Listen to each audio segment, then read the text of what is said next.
And now, it's BoomerLife, lifestyle discussion designed to make your life more engaging, meaningful, and complete.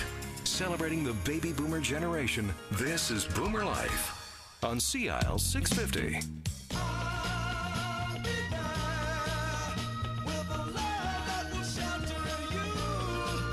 Well, I'll be there too. Hello and welcome to Boomer Life.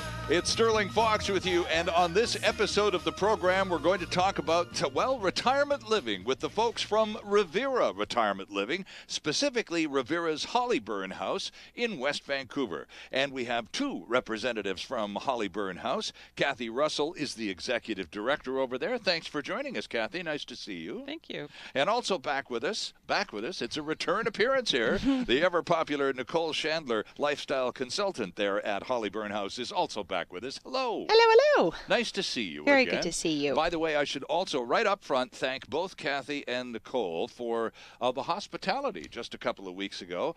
Nicole called me up out of the blue and said, why don't you come over and have lunch? I think Kathy was, I think I see your fingerprints on that invitation as well.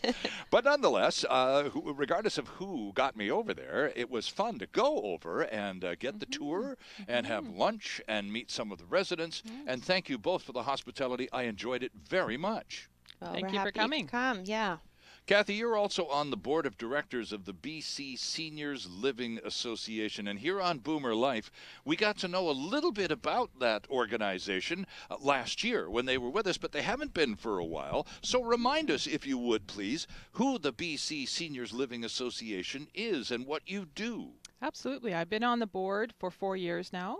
The BC Seniors Living Association is the voice of retirement communities in the province of British Columbia. Okay. And so happy to hear they're coming back to join you this year on the show. They're a good group, too. Absolutely. Absolutely. We have some wonderful people working in the industry. And they have, Nicole, among other things, standardized a lot around the province of British Columbia to the point where they're at a seal of approval stage. And not all retirement communities in our province have received the BC Seniors Living Association seal of approval, but HollyburnHouse sure has. How long has that been on the front door?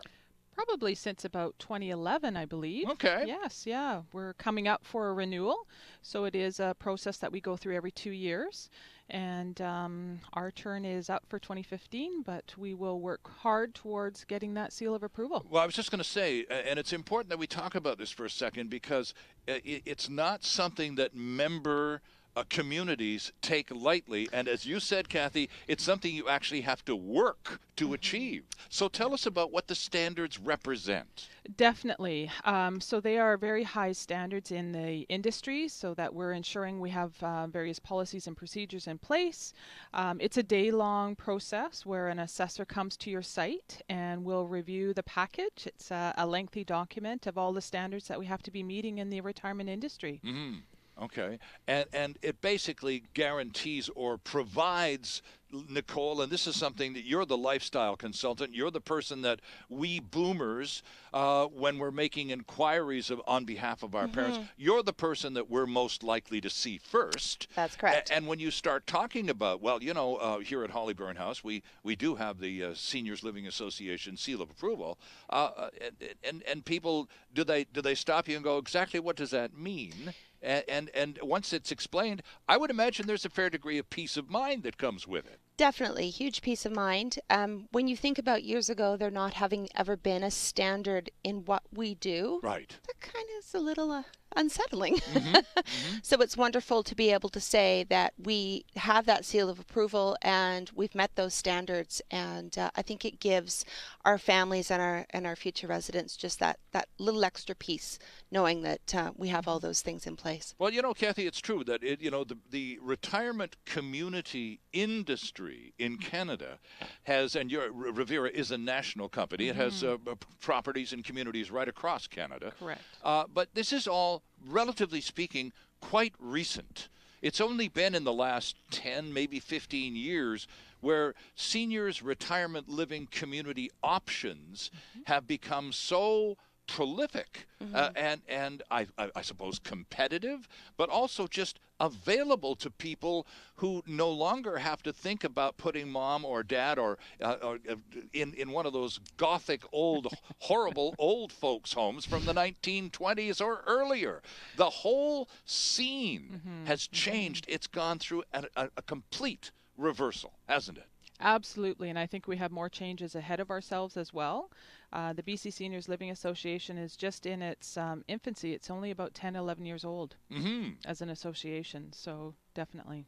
And Nicole, when we boomers come to visit you, what sort of questions do we want to know about most? What are the priorities of we, the kids of the seniors who live at Hollyburn House? What do we want to know most on behalf of our moms and dads? Well, I think you've made me think of something when you were just speaking to Kathy a second ago. You said, we want to put mom somewhere. No, you don't. No, you don't. Because mom's not coming mom's not going to live with us unless mom wants to live with us. Right, good point. And so that's something I really stress right off the bat. If you're having this conversation with your parent, it has to be a joint effort. Right. She needs to want to do this, and how do we get there?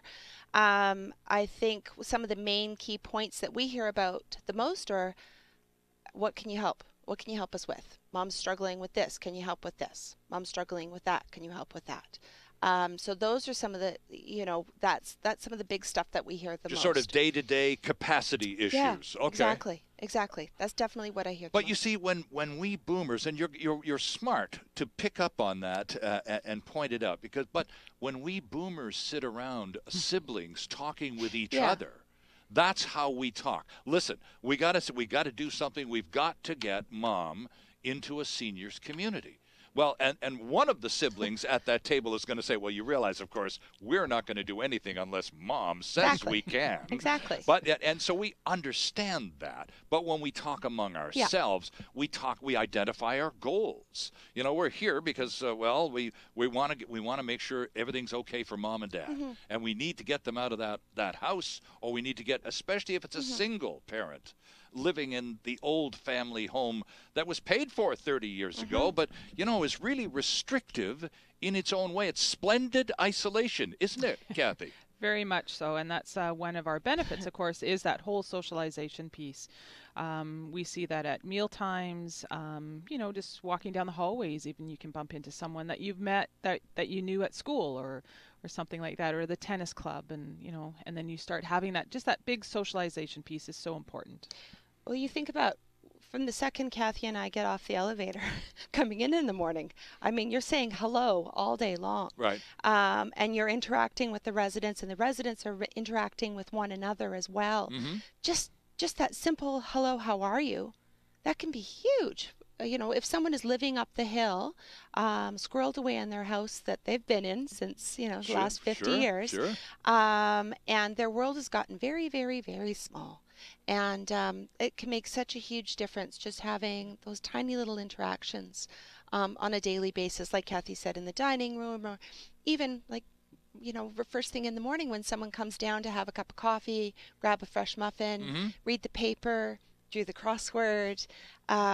You're interacting with those with others, and it can make such a huge difference. And again, it's not, there's no compulsion here. There's no one's being forced to interact with anyone, Kathy. No. If they come down for a coffee and a copy of the paper to do the crosswords and have a muffin in the morning, and somebody says, "Good morning," well, that's kind of nice. Absolutely. Nobody's being forced to, and you don't even have to say good morning right back at you if you don't want to. You can be an old grump and go away and sit in a corner. But so there's no compulsion here.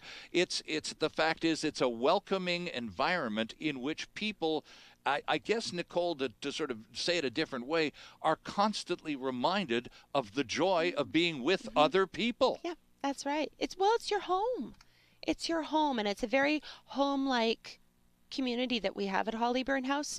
It's very warm and inviting, and family is a huge component of what we do, be it your immediate family or just the family-like feel that you get throughout the community with the residents, with the staff. It's a special place because of that. Help me out here, both of you, because as we boomers try and grasp all the details surrounding seniors' retirement living. Again, we're trying to do the right thing here. First of all, for mom and dad, and well, we're doing a little homework for ourselves for a few years down the road. We're not shy about that part either. But first and foremost, it's getting mom and dad taken care of and safe. So we try to understand what's out there. And we hear terminology that from time to time can be confusing. So talk to us, Nicole, if you would, about HollyburnHouse. Because we hear about things like independent living and assisted living and complex care. And so what is available at HollyburnHouse, and we'll take it from there. Okay. Well, HollyburnHouse, we're very fortunate. We have a full continuum of support. We start at independent living, offer assisted living, and have a care center. So independent living is basically you're looking at the hospitality services, the cooking, the cleaning, the social piece. We have a few peace of mind components that we can also offer by way of an emergency response system. Okay. So you are in your own private space, your own private home upstairs in our apartments. You're benefiting from one of our lovely housekeepers coming in on a weekly basis to clean your suite. You're coming down to our dining room twice a day for a meal to sit with others and enjoy some conversation and receive some great nutrition with some tasty meals in the dining room. You're perhaps engaging in some of our programming. That can be fitness, that could be music, that could be some intellectual programming. But if there was ever an emergency in that suite, we do have that safety component with an emergency response system. So if you ever had a fall, shortness of breath, medical emergency, I happen to have an RN in the building who can respond to that emergency. Later on, should things change for you a little bit and you may need a little bit of help, that's when we would be looking at assisted living. Okay, so the difference between independent living with maybe a gentle nudge along the way for a couple of details and assisted living becomes when the details you need help with there's more of them, right? Yeah. So assisted living is made up of scheduled services. They're going to come to that exact same suite that you're already living in. Okay. But maybe let's say your balance is becoming a bit of an issue and you're having a hard time. You don't feel safe in the shower. Okay. You need a little bit of help. We can offer a shower assist. Okay. That could just be you want somebody in the space just to, you're feeling a little uneasy. Yep. Or maybe you're just having a hard time getting down to scrub those toes. Or you're having a hard time getting your arms up to wash your hair. We can assist partially or we can do the whole task for you. Okay. Same with dressing. Dressing assistance in the morning or in the evening, or medication support. Or perhaps you're struggling a little bit finding your way or recalling when to get to meal times. We can assist with some reminders. Okay. So that is what assisted living means. And you haven't moved your address or your anything at all. You've just increased the amount of assistance. Independence, really. Right. We've increased that independence. So you are getting a little bit of help, but it really allows you to maintain that independence that much longer. Okay. It's behind the door. It's private. Right. It's not moving to some special section, special unit. It's nobody's business. It just really allows you to maintain your health and your safety. Okay. And so the next step, and you said you have a continuum of care under one roof, so that would include the third element, which is, now is that called complex care? It's a care center, so it's a licensed care center. We have 36 suites on our main floor, and that's 24-hour support. We're very fortunate with our Live Well program that we're able to support our residents in a wide spectrum of themes. That can be some personal support, so morning and evening support with dressing and grooming, showering support, ambulation support. So maybe you need a little help getting to the dining room or getting to programs. Right. We're able to support with transferring. If you just don't quite have enough steam in you to get out of that chair or get out of bed in the morning, we can offer some support with transferring, continence support, and nutritional support. Okay. And that's part of the care center. That's correct. And the reason you said earlier, well, I just happen to have an RN in the building when there are emergencies. Just happen to. And that's because at the care center, 24/7, there's always a registered nurse on duty, correct? Yeah. And that benefit really is there for, obviously for the people in the unit who require the most attention. That's right. But it's an added benefit for everyone else in the community. It's 24-hour on-demand support in our care center, and then emergency support in the apartments. Interesting stuff. We'll learn more about Live Well as Hollyburn House in West Vancouver has been kind of the tip of the spear, one might say, as an experimental program for Revera retirement living here in Western Canada. We'll learn more about Live Well and a lot more about Hollyburn House with our guests Kathy Russell and Nicole Chandler here on Boomer Life on CIL 650. Lots more still ahead. We're back after this. Celebrating the baby boomer lifestyle. This is Boomer Life on CIL 650.